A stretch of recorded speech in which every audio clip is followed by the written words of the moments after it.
All right, so I'm Beth Downey from the Downey team, and tonight we're going to talk about 5 tips for home buyers and what you need to know about buying a home in a seller's market here this year in 2016. All right, so number 1, get pre-approved. So we talked about the pre-approval process. Number 1 is to have your letter to show you're qualified. So one of the biggest things in this market is that I'm sure as you look online, and maybe you've seen this where houses are selling right away, as soon as you find one, the next thing you know it's sold. And so when you go out and you enter into the marketplace and start looking at houses, you want to make sure that you're able to buy. And able to buy meaning a seller, when you write an offer, who's looking at your offer wants to make sure that you've been into the bank and that you're qualified and that you're able to buy it. So by having a pre-approval letter, that's where it's going to show that you are qualified. There's 2 different things. There's a pre-approval and a pre-qualified. I did it twice. I did it the same way. And maybe, Jason, you can speak to the difference between a pre-approval and a pre-qualify.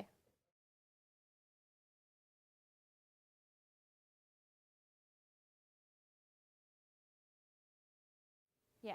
So, and then we have a list of items in a book that we have that we can offer too that spell out like everything that you would need to bring to that process. And usually it's, past tax returns, W-2s.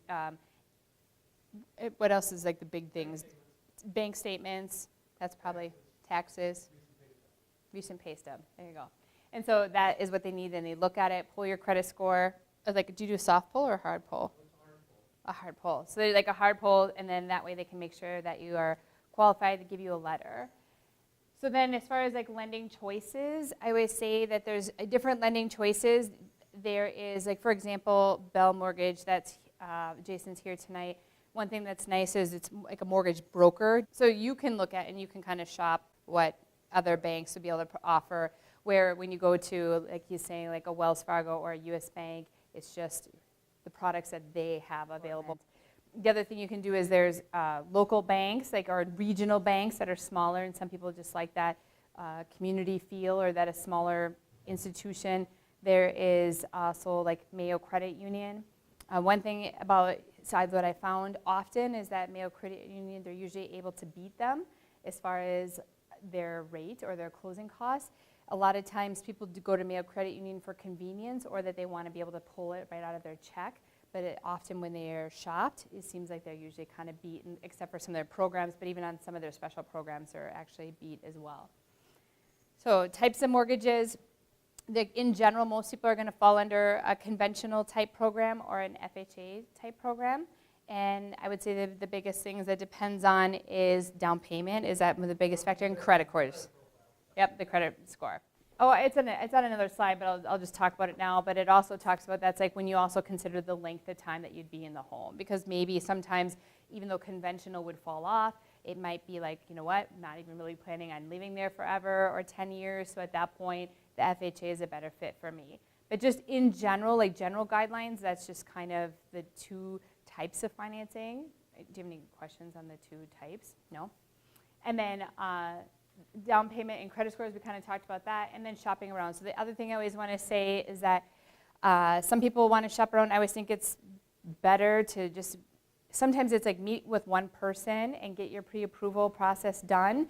And then once you have your pre-approval, go out and look at houses, because at the point, if you're going to shop around in the beginning, it's really hard to compare because you're just picking fictitious numbers, so you really don't have an accurate analysis.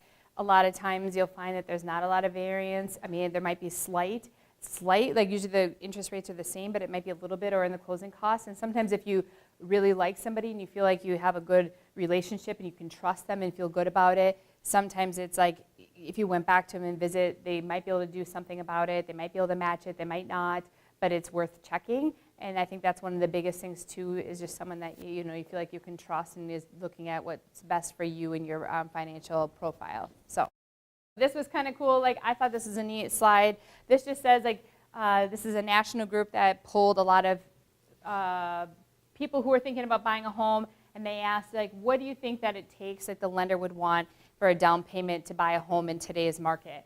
And 40% said they had no idea what it would take, which I just thought was amazing. And 15% thought you needed at least 20%, and 21% 8% thought you needed at least 10. So just like we talked about, it's interesting that the majority of the people don't know, think maybe 20 or 10%, when in reality, like Jason just said, it could be like $1,000 is all. You know, I even see some zero down, and maybe that's part of it too. I've seen some emails come out this week where they're even starting to come back into the marketplace as well as some zero down. And I think even the credit scores are softening a little bit as well, or projected to kind of easing up on a lot of stuff again than what it was that we came out of as far as during the recession. So, so this is the typical down payment. So all buyers, if they pool all buyers too, it was 10%. Repeat buyers, again, these are people that probably have a house, they have some equity, they're buying another home, on average of 14%. And first-time home buyers, on average, it's like 6%. 6% is what they're currently putting down. So. Okay, second thing to know in this year, in 2016, is to just expect multiple offers. So that's kind of a new thing. And then number one thing is just to have realistic expectations. And you can probably experience this even when looking at rentals, is your wants versus needs in a low inventory market. So kind of your needs become more what is important in driving what you want to look for in a home versus your want or wish list. So sometimes you have to think about, like, how long am I going to be in this home? And even if it is a second home, maybe in this type of market, it's, what are you really trying to achieve here? Is it location? Is it because of a school district? Is it walking distance to work? Is it bedrooms, bathrooms, more space? Like, what are the absolute musts that you must have? And then tailoring your home search to that. Because in this market too, a lot of times when we sit down with somebody and first pull up the houses available, there might be as little as like 4 or 8 to look at total, and then you're kind of waiting for 1 or 2 to come on the market. So it definitely is a shift from when I always talk about during the recession. It was kind of interesting because we'd sit down and it's like, well, what are you looking for? A house, okay, price range, all right, there's 112. Well, I really want a 2-car garage. Okay, there's 84. Like, what else? So 2 bathrooms, okay, 60. I mean, it was like a wish list, and pretty soon it's like, okay, we have 20 of everything you could possibly almost think of, and now we're in an opposite market where it's basically what do you have to have. So I think that's just a real thing just to expect this year. And then also the second one is prepare to pay a premium, and it feels like a premium. And again, I think going out of last year, more people are a little more familiar. It's in the news or they've heard about it, where houses are and can sell for over asking price. So again, it's just a difference where back in a different market, maybe there was 5% or 10% off, but right now in certain price ranges, especially anything under probably 200, we're seeing that they're selling for at the minimum like 99%, if not 100 to 101 or even 102%. It could be more. So what's interesting about that is, in B, one thing that I think a lot of people forget to think about is that the appreciation that we're also experiencing will help recover paying any additional money. So just to keep all that in perspective, where if you're buying a house and there is, you're paying, let's say, even like 1% or 2% over asking price.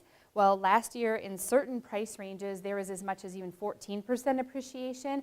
On average in Rochester, it was 6%. So even that 1 or 2% in that first year, you're actually going to come out ahead. But at the time, when you're sitting there making an offer, when you first go out and start looking at houses, it just doesn't feel like it, or it's not what you kind of expected, that you're going to go out and then have to pay that price or even more than that. So that's just something to be aware of.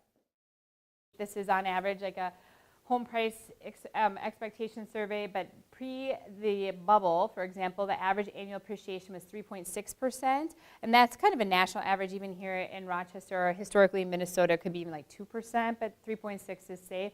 During the bubble, we saw like 6.9%.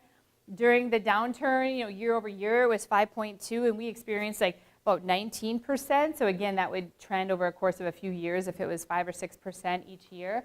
And then recovery to date, like so in 15, it's from 12 to 15 is about 4%.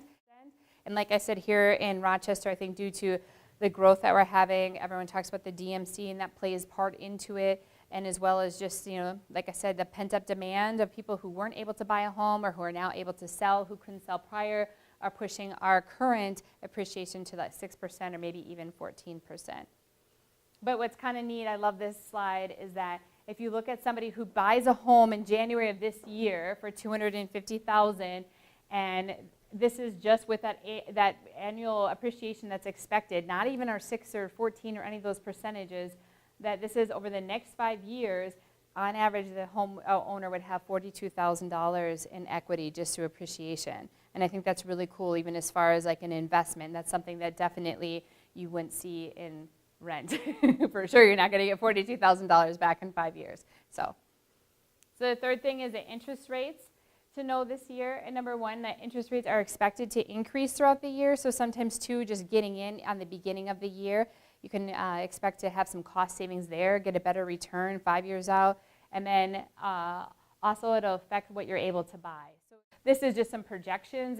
These are all the big lending institutions. There's like Fannie Mae, Freddie Mac, and then there's the NARS, the National Association of Realtors, and that's like a banking association there. So this just talks about, this was put out in January, so it shows what their projection is. First, second, third, fourth quarter, what they think rates would do.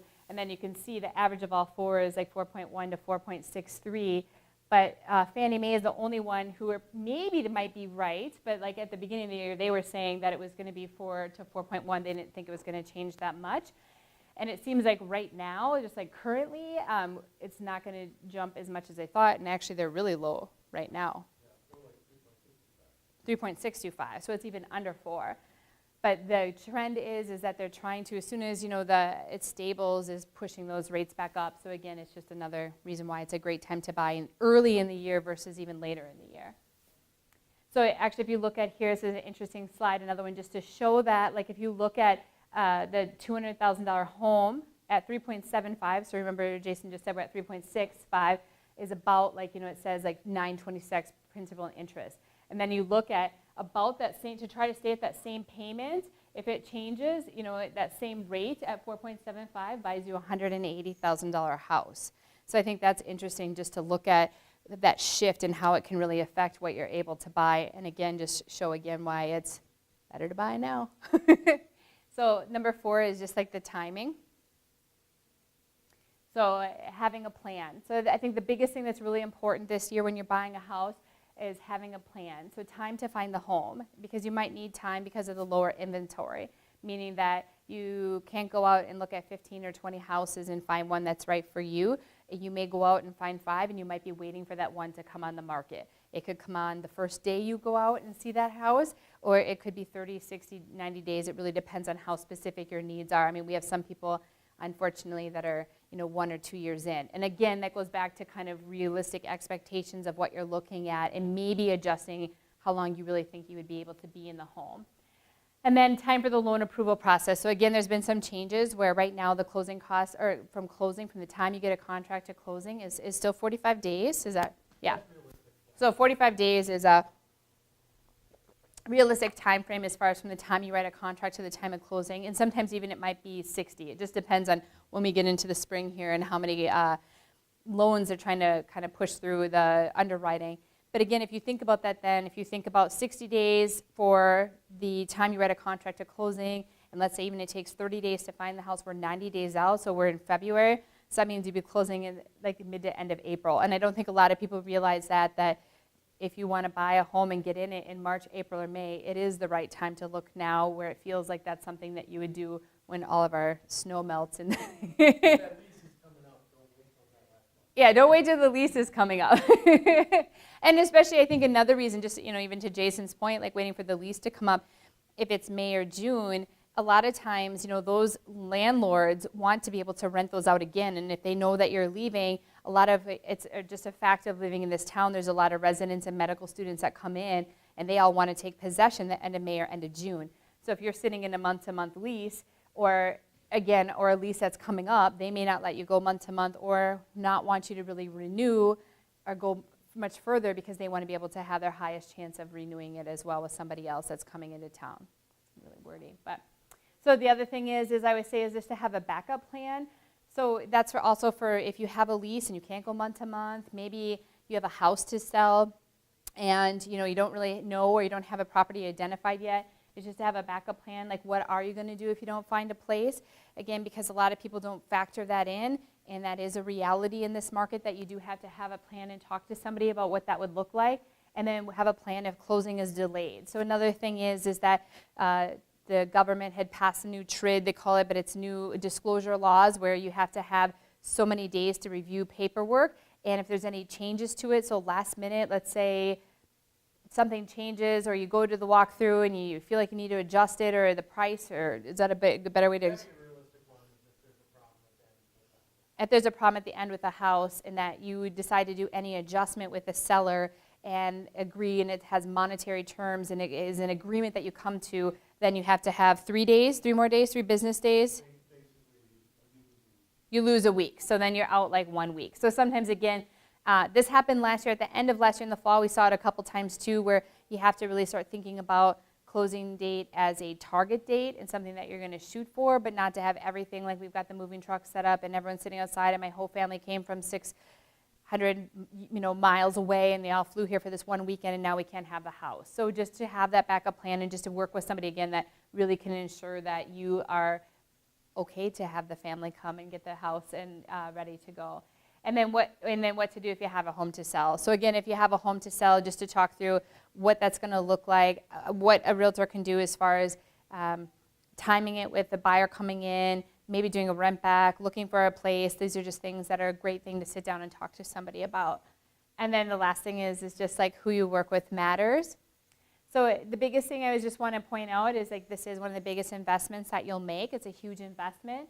It's a big decision, and just having somebody that you feel like you can trust and have that rapport with is, I think, really important, instead of just working with my friend's sister is a realtor, or I know somebody at work and someone got into real estate. I mean, this is, again, one of the biggest financial decisions that you're going to make, an investment, and that's a lot to entrust into the hands of somebody who maybe has gotten into real estate because it's a hot market, or it doesn't matter anymore because it's a hot market who I work with to sell or buy my home.